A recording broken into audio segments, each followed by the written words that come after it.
کہ جو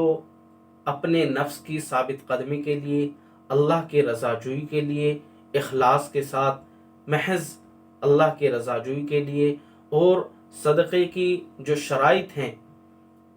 ان تمام کو ملحوظ رکھتے ہوئے جب انسان راہ خدا کے اندر خرچ کرتا ہے تو اللہ تبارک و تعالی اس کے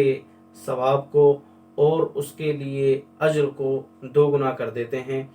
فرمایا وَمَثَلُ الَّذِينَ يُنْفِقُونَ أَمْوَالَهُمْ ابْتِغَاءَ مَرْضَاتِ اللَّهِ، ان لوگوں کی مثال جو اپنے اموال کو راہ خدا کے اندر خرچ کرتے ہیں اللہ کی رضا جوئی کے لیے، یعنی اخلاص کے ساتھ، وَتَثْبِيتًا مِّنْ أَنفُسِهِمْ، اپنے نفس کو ثابت قدم رکھنے کے لیے، جمانے کے لیے، اس باغ کی طرح ہے جو کسی ٹیلے پر ہو۔ کوئی باغ ہے ٹیلے پر، اب بہت زوردار بارش آئی تو اب فآتت اکلہا ضعفین، اس باغ کے اندر اللہ تبارک و تعالیٰ نے دو گنا پھل دیا۔ اور اگر زوردار بارش پہ نہیں ہوئی، فطل، ہلکی سی بارش ہوئی تو بھی اس کے اندر پھل آ گیا۔ واللہ بما تعملون بصیر، فرمایا اللہ تبارک و تعالیٰ تمہارے اعمال سے بخوبی واقف ہے۔ اس سے اگلی آیت کے اندر ایود احدکم ان تکون لہ جنہ، مثال دی ہے اس شخص کی کہ جو مال تو خرچ کرتا ہے لیکن اس کے اندر اخلاص نہیں ہے اور صدقے کی جو شرائط ہیں ان کو وہ پیش نظر نہیں، تو ایسی صورت میں اس کے اعمال کا ثواب اکارت ہو جائے گا اور اس کا ثواب ضائع ہو جائے گا۔ فرمایا ایود احدکم ان تکون لہ جنہ، کیا تم میں سے کوئی چاہتا ہے کہ اس کا باغ ہو کھجوروں کا، انگوروں کا، جس کے نیچے سے نہریں جاری ہوں، لہو فیہا من کل الثمرات، تمام قسم کے، ہر قسم کے میوے اس کے اندر موجود ہوں، وَأَصَابَهُ الْكِبَرُ، اور یہ باغ کا جو مالی ہے اس کو بڑھاپا آ جائے، وَلَهُ ذُرِّيَّةٌ ضُعَفَاء، اور اس کی چھوٹے چھوٹے بچے ہیں، کمزور بچے ہیں، فَأَصَابَهَا إِعْصَارٌ، اور ایک اس باغ کے اندر آگ کا بگولا آئے اور اس کے باغ کو جلا کر خاکستر کر دے۔ تو ایک تو مالی اگر بوڑھا ہے تو گویا کہ وہ خود بھی کمزور ہے، اس کے بچے بھی کمزور ہیں، اور جب ایسی صورت میں اس کا باغ ہلاک ہو جائے تو پھر اس کو بہت بڑا صدمہ ہوتا ہے اور اس کے لیے بڑے خسارے کی بات ہے، کیونکہ اگر یہ جوان ہو تو امید ہوتی ہے کہ میں دوبارہ باغ لگا لوں گا، یا اگر خود جوان نہیں ہے، بچے جوان ہیں تو بھی یہ امید ہے کہ یہ میرا سہارا بن سکتے ہیں اور میری مدد کر سکتے ہیں، میں دوبارہ باغ لگا سکتا ہوں۔ لیکن یہاں پر یہ دونوں چیزیں معدوم ہیں کہ نہ تو یہ خود جوان ہے اور نہ ہی اس کی اولاد جوان ہے، بلکہ اولاد بھی کمزور ہے، چھوٹے چھوٹے ہیں، تو اس کو بڑی سخت احتیاط کی ضرورت ہے۔ اس لیے اگر کوئی شخص راہ خدا کے اندر خرچ کرتا ہے لیکن نام و نمود کے لیے، شہرت کے لیے، لوگوں کو دکھانے کے لیے، اللہ کی رضا جو اس کا مقصد نہیں ہے، تو ایسی صورت میں اس کے اعمال کا ثواب ضائع ہو جائے گا اور کل آخرت میں یہ بڑے خسارے کے اندر ہوگا اور اس کو کوئی ثواب ملنے والا نہیں ہوگا۔ کذالک یبین اللہ لکم الآیات لعلکم تتفکرون، اللہ تبارک و تعالیٰ تمہارے لیے نشانیاں بیان کرتے ہیں تاکہ تم ان سب کے اندر غور و فکر کرو۔ آگے فرمایا یا ایھا الذین آمنوا انفقوا من طیبات ما کسبتم، اے ایمان والو اپنی کمائی میں سے عمدہ اموال کو خرچ کرو۔ اس آیت کریمہ کا شان نزول یہ ہے، مدینے کے اندر جب صحابہ کرام کھجوروں کا موسم ہوتا اور فصل پک آتی تو صحابہ کرام اپنے باغ میں سے کھجوروں کے خوشوں کو مسجد نبوی کے اندر لا کر ٹانگ دیا کرتے تھے، ایک رسی بندھی ہوئی تھی اس کے اوپر ٹانگ دیا کرتے تھے۔ ایک صاحب جو صدقے کی فضیلت سے کم واقف تھے اور صدقے کی ان کو رغبت نہیں تھی، یہ صاحب آئے اور کھجوروں کا ردی قسم کا ایک خوشہ انہوں نے لا کر ٹانگ دیا۔ اس کے اوپر اللہ تبارک و تعالی نے یہ آیت کریمہ ارشاد فرمائی کہ اے ایمان والو اپنے اموال میں سے عمدہ مال کو خرچ کرو۔ معلوم ہوا انسان اپنے لیے کوئی چیز خریدنے جائے گا تو عمدہ قسم کی لے گا، اسی طرح جو مال اللہ کی راہ کے اندر دے رہا ہے وہ بھی عمدہ قسم کا ہونا چاہیے۔ تو چوتھے پارے کے اندر بھی اللہ تبارک و تعالیٰ نے یہ ارشاد فرمایا پہلی آیت کریمہ میں، لن تنالوا البر حتی تنفقوا مما تحبون، کہ تم نیکی کے اور بھلائی کے اعلیٰ درجے کو اس وقت تک نہیں حاصل کر سکتے جب تک کہ تم اپنی محبوب چیز کو خرچ نہ کر دو۔ چنانچہ صحابہ کرام کے اندر بہت سے صحابہ کرام جن کو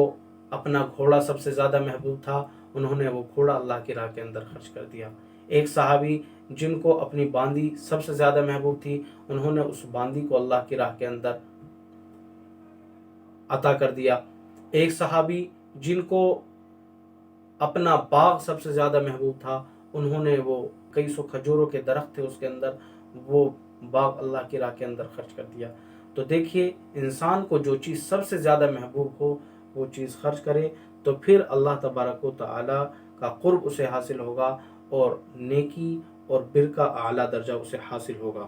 آگے فرمائے وَمِمَّا أَخْرَجْنَا لَكُم مِّنَ الْأَرْضِ، زمین میں سے جو ہم نے تمہارے لیے نکالا اس کو بھی خرچ کرو، یعنی زمین کی جو پیداوار ایک کاشتکار حاصل کرتا ہے اللہ تبارک و تعالیٰ اس کے لیے نکالتا ہے، اس میں سے بھی وہ خرچ کرے۔ پھر زمین عشری ہے، خراجی ہے، اس کے سلسلے میں بڑی تفصیل ہے جو کتب فقہ کے اندر مذکور ہے۔ حضرت مفتی شفیع صاحب علیہ الرحمہ ان کی کتاب ہے نظام الاراضی، جس کے اندر ہندوستان اور پاکستان کی زمینوں کے متعلق خاص طور پر احکامات ذکر کیے گئے ہیں، اس کا مطالعہ کیا جا سکتا ہے۔ وَلَا تَيَمَّمُوا الْخَبِيثَ مِنْهُ، فرمایا کہ مال میں سے خبیث اور ردی قسم کا ارادہ نہ کرو، وَلَسْتُمْ بِآخِذِيهِ، کہ تم بھی اس کے لینے والے نہیں ہو مگر یہ کہ تم اس میں چشم پوشی کرو۔ الشیطان یعدکم الفقر، فرمایا کہ شیطان تو تم سے فقر کا وعدہ کرتا ہے اور تمہیں بے حیائی کا حکم دیتا ہے، اور اللہ تبارک و تعالیٰ تم سے مغفرت کا اور فضل کا وعدہ فرماتے ہیں۔ حدیث پاک کے اندر آتا ہے کہ انسان کے دل میں دو خیال آتے ہیں، ایک خیال آنے والا شیطان کی طرف سے ہوتا ہے، شیطان انسان کو برائی کی طرف آمادہ کرتا ہے اور حق کے جھٹلانے پر ابھارتا ہے۔ دوسرا خیال انسان کے دل میں وہ فرشتے کی طرف سے آتا ہے اور وہ یہ ہوتا ہے کہ وہ انسان کو حق کی تائید کے لیے آمادہ کرتا ہے اور حق کے لیے ابھارتا ہے۔ تو انسان جب بھی شیطانی خیال اپنے اندر پائے تو اس کے لیے بہتر یہ ہے کہ وہ اعوذ باللہ من الشیطان الرجیم پڑھ لے تاکہ انسان شیطان کے وساوس سے محفوظ ہو سکے۔ یؤتی الحکمت من یشاء ومن یؤت الحکمت فقد اوتی خیرا کثیرا وما یذکر الا اولو الالباب، اللہ تبارک و تعالی جس کو چاہتے ہیں حکمت عطا فرماتے ہیں اور جس کو حکمت دے دی گئی تو اس کو ایک خیر کثیر دے دی گئی، وما یذکر الا اولو الالباب، اور عقل مند لوگ ہی نصیحت حاصل کرتے ہیں، نصیحت قبول کرتے ہیں۔ حکمت سے کیا مراد ہے؟ حکمت کے سلسلے میں مختلف معانی ہیں۔ تفسیر محیط کے اندر مفسرین کے اقوال کو جمع کیا ہے جن کی تعداد 30 کے قریب ہے۔ 30 اقوال ہیں حکمت کی الگ الگ رائے میں، لیکن اخیر میں فرمایا کہ یہ سب اقوال جو ہیں ان کے اندر کوئی اختلاف نہیں ہے بلکہ یہ سب اقوال متقارب ہیں۔ امام راغب اصفہانی علیہ الرحمہ مفردات القرآن کے اندر ارشاد فرماتے ہیں کہ حکمت کی نسبت جب حق جل مجدہ کی طرف کی جائے تو اس سے تمام موجودات کا صحیح علم اور اس کا مکمل ادراک مراد ہوتا ہے، اور حکمت کی نسبت جب انسان کی طرف کی جائے تو اس وقت مراد عمل صحیح ہوتا ہے۔ تو حکمت کے اندر مختلف اقوال ہیں، کہیں حکمت سے مراد بعض مفسرین نے قرآن کو لیا ہے، کسی نے حدیث کو لیا ہے، کسی نے فقہ فی الدین کو لیا ہے، کسی نے عمل صالح کو لیا ہے، اور کسی نے مراد قول سلیم کو لیا ہے، کسی نے عقل سلیم کو لیا ہے۔ مختلف اقوال ہیں، اور کہیں مراد اس سے خشیت کو لیا ہے، جیسا کہ حدیث کے اندر بھی ہے رأس الحکمتی خشیت اللہ، کہ اصل حکمت اللہ کی خشیت ہے، اللہ کا ڈر ہے۔ وما انفقتم من نفقة او نذرتم من نذر فإن اللہ یعلمہ وما للظالمین من انصار، اور جو کچھ بھی تم خرچ کرتے ہو یا تم نے نظر مانی تو اللہ تبارک و تعالی اس کو بخوبی جانتے ہیں، اور ظالموں کا کوئی مددگار نہیں۔ اس سے پہلے میں ذکر کر دوں کہ صدقے کے لیے مختلف شرائط ہیں۔ سب سے پہلے تو صدقے کی قبولیت کے لیے اور عند اللہ صدقے کے مقبول ہونے کے لیے شرط یہ ہے کہ انسان جو مال اللہ کی راہ میں خرچ کر رہا ہے وہ مال حلال ہو، رزق حرام نہ ہو۔ دوسری شرط یہ ہے کہ وہ مال اللہ کی رضا جوئی کے لیے دے، یعنی اخلاص ضروری ہے، دکھلاوا نہ ہو، نام و نمود اور شہرت نہ ہو۔ تیسرے، مال کس مصرف کے اندر خرچ کر رہا ہے یہ بھی پیش نظر رہے، جو مستحق ہے اس کے اوپر خرچ کرے تو اس کا ثواب ہوگا۔ چوتھے، خرچ کرنے کے بعد احسان نہ جتلائے۔ پانچویں، سائل کو ایسی بات نہ کہے کہ جس سے اس کی تحقیر ہو یا اس کی مذمت ہو یا اس کو تکلیف ہو۔ چھٹے، مال انسان جو اللہ کی راہ میں خرچ کرے وہ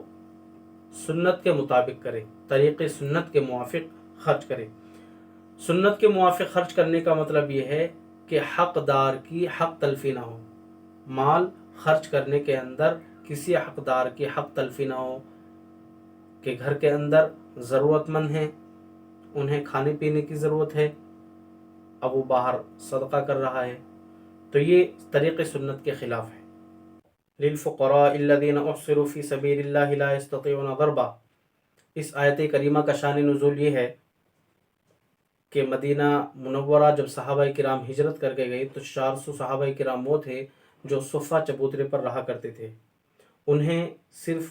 دین کی لگن تھی، محنت کا شوق تھا، اور ان کے پاس کوئی کاروبار نہیں تھا۔ کسی نے